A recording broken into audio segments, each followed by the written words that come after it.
Welcome to wild wolf. నేను మీ Zakir Hussain. So నిన్న మనం చూసుకుంటే మన్మోహన్ సింగ్ గారు చనిపోవడం జరిగింది. అయితే ప్రస్తుతం సోషల్ మీడియాలో మన్మోహన్ సింగ్ గారి ఆస్తి కంటే కూడా మోదీ ఆస్తి చాలా తక్కువ అన్నట్టు ఎక్కువ అన్నట్టు అయితే వార్తలు వస్తున్నాయి. అసలు నిజమైన లెక్కలేంటి? సో ప్రస్తుతం మనతోటి సీనియర్ జర్నలిస్ట్ ఉన్నారు, జగదేవ్ గారు. అడిగి తెలుసుకుందాం. So hi sir. Hello sir, చెప్పండి. ఇప్పుడు మన్మోహన్ సింగ్ గారు అయితే నిన్న చనిపోవడం జరిగింది.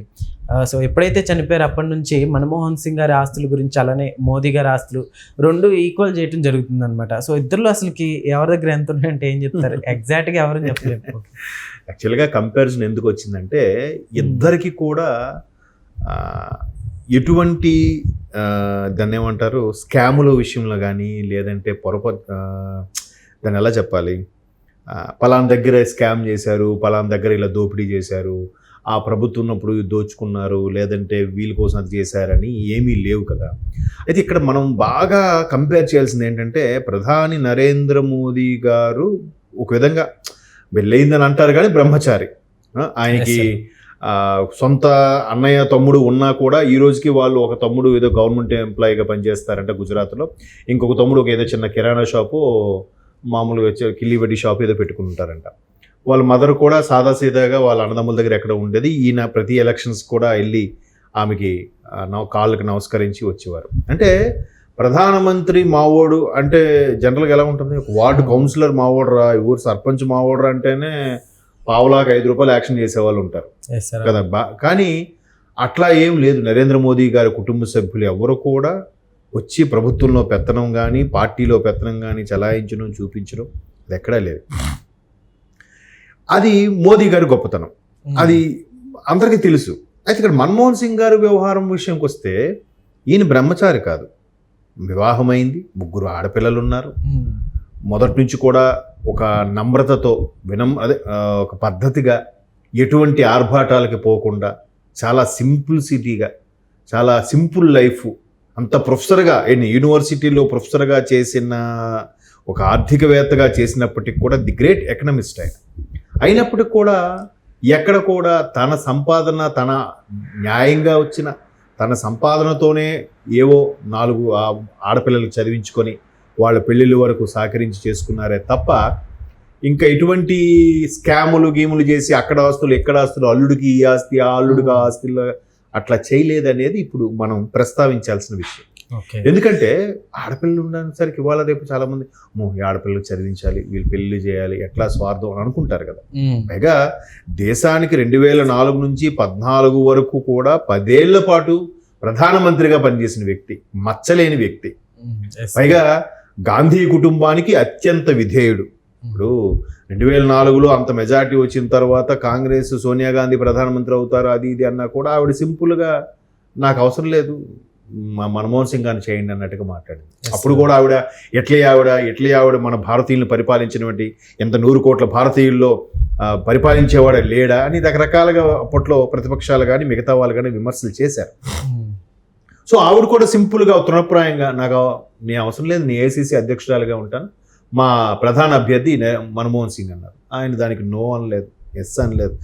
ఏది కూడా అంటే భయంకరమైన సంస్కరణలు చేశారు. అసలు నిజంగా భారతదేశం 92 స్కామ్ తర్వాత అతలాకుతలం అయిపోతుంది అనుకున్న భారతదేశాన్ని నిలబెట్టింది ఒక విధంగా ఆయనే. జీడిపి వృద్ధి రేటు, అత్యధిక వృద్ధి రేటు సాధించింది కూడా ఆయన ప్రధానమంత్రిగా ఉన్నప్పుడే. పివి నరసింహరావు గారు ప్రధానమంత్రిగా ఉన్నప్పుడు ఆర్థిక మంత్రిగా పనిచేసిన ఆ అనుభవం ఏదైతే ఉందో, ఆ మేధావితనం అంతా కూడా భారతదేశం కోసం, భారతదేశ ప్రజల కోసమే ఒక విధంగా అంకితం చేశారని చెప్పచ్చు. ఎక్కడ కూడా మీరు చూడండి, ఆయన ప్రధానమంత్రిగా ఉన్నప్పుడు కూడా పాత వీడియోలు గట్రా చూస్తే సింపుల్గా ఎలా నడుచుకుంటూ వెళ్ళిపోతారు. మీరు అన్నారు ఇంతకుముందు ఏదో ఇంటర్వ్యూలో యాటిట్యూడ్ అని. అసలు ఆ యాటిట్యూడ్ అనే పదం ఆయనకు ఆమడ దూరంలో ఉంటుందేమో. అసలు నేను ఒక ప్రధానమంత్రి అని కూడా ఉండదు, ఏదో సాధారణ సిటిజన్ లాగా వెళ్ళిపోతుంటాడు. వెనక ఆ body guards, black cat commanders అందరూ పరిగెట్టి వెళ్తూ ఉంటారు. అంటే నేను ఆయన కుటుంబంతో ఎక్కడికి వెళ్ళినా ఆవిడ అడిగోడలేడు.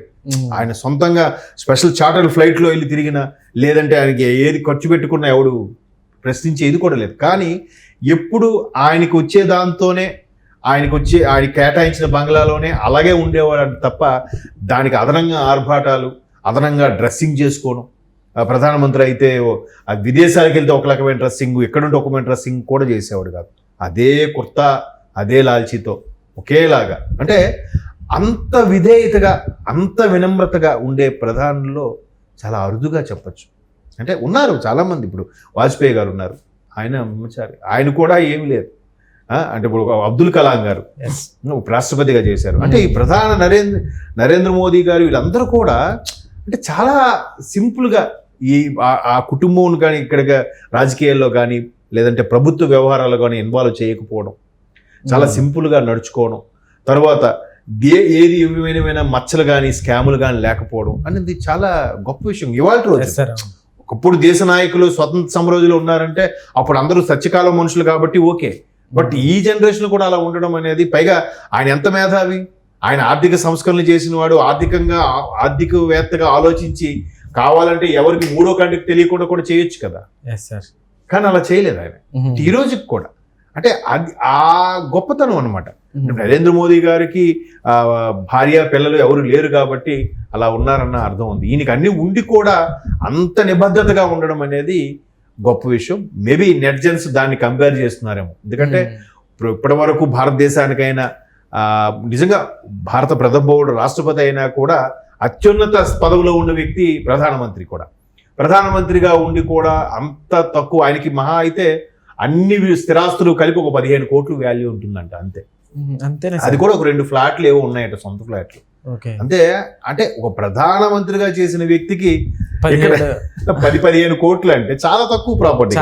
ఇవాళ ఒక కార్పొరేటర్ గా చేసిన వాడికే సిటీలో 100 కోట్ల ప్రాపర్టీ ఉంటుంది. అవును సార్, మన దగ్గర హైదరాబాద్ లో కానీ వైజాగ్ లో కానీ ఎక్కడైనా.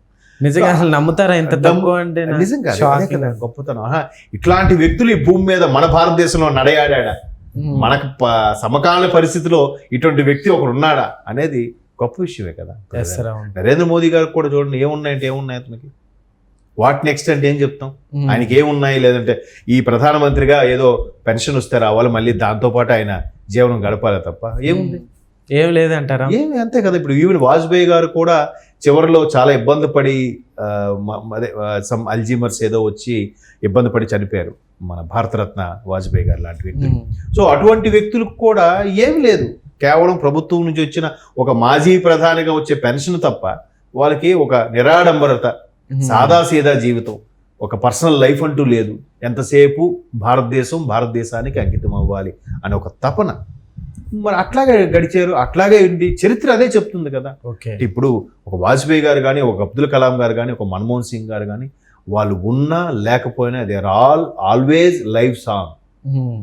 మన నోళ్ళలో మన మధ్యనే వాళ్ళు బతుకుతూనే ఉంటారు. వాళ్ళు చేసే సంస్కరణలు కానీ, వాళ్ళు ప్రవేశపెట్టిన కొన్ని పథకాలు కానీ, మన్మోహన్ సింగ్ గారు విద్యా హక్కు చట్టం కానీ, ఉపాధి పథకం కానీ, లేదంటే నాకు బాగా నచ్చింది ఏంటంటే ఆయన ప్రభుత్వం ఉన్నప్పుడు ఆర్టీఐ, రైట్ టు ఇన్ఫర్మేషన్, సమాచార హక్కు చట్టం. ఒక సామాన్యుడు కూడా ప్రభుత్వంలో సంస్థల్లో కానీ ప్రభుత్వ వ్యవహారాల్లో కానీ ఏం జరిగిందని కూడా తెలుసుకోవచ్చు.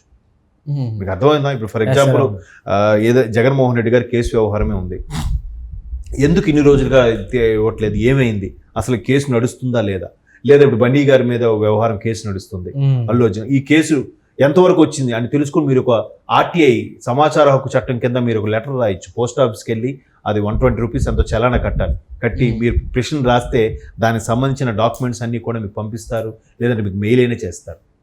అంటే ప్రభుత్వం, ఏ ప్రభుత్వ సంస్థ అయినా, ఏ పబ్లిక్ సెక్టార్లో ఉండి ఏ ప్రైవేట్ సంస్థ సంబంధించిందని కూడా సమాచార హక్కు చట్టం కింద మనం ప్రతిదీ ఇన్ఫర్మేషన్ తెలుసుకోవచ్చు అనే ఇది తీసుకొచ్చింది కూడా ఈయన హయాంలోనే కదా.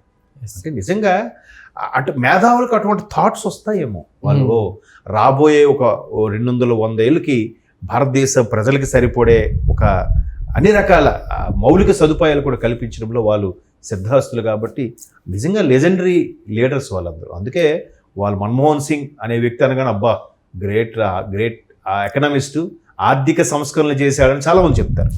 ఈవెన్ 92లో కూడా హర్షద్ మెహతా లాంటి వాళ్ళు స్కాములు చేసినప్పుడు స్టాక్ మార్కెట్ మొత్తం కుదేలైపోతే ఇటువంటి వ్యక్తి సంస్కరణల వల్లే కదా. ప్రధానమంత్రి ఒక పివి నరసింహారావు లాంటి మహానుభావులు, మేధావులు ఉండబట్టే కదా భారతదేశం ఎన్ని క్రైసిస్లు వచ్చినా, ప్రపంచ దేశాలన్నీ ఇబ్బంది పడుతున్నాయి, మునిగిపోతున్నాయి, కానీ భారతదేశానికి ఎప్పుడు క్రైసిస్ వచ్చినా అలాగే ఉంటుంది, ఇంకా అలాగే పైకి లెగుస్తుంది. అవును సార్, బికాస్ ఆఫ్ ఇలాంటి great leaders. Okay sir, thank you.